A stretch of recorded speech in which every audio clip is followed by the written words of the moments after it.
التعايش السلمي بين العرب والأكراد نقطة كلش مهمة بالوقت الحاضر.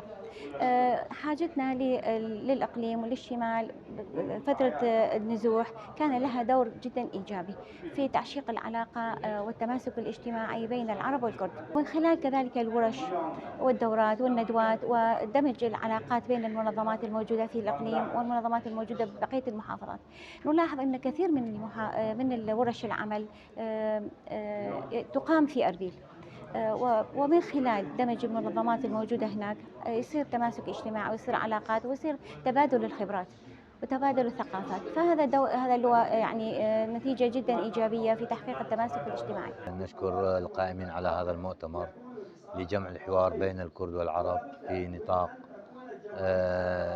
التماسك الاجتماعي والتعايش السلمي، ولكن ما نطمح إليه ليس فقط المناقشة والمحاضرة حول ما نطمح إليه، وإنما إيجاد حلول لهذه الأزمات التي باتت على وشك الانهيار ما بين وتداخلت بين الشعوب.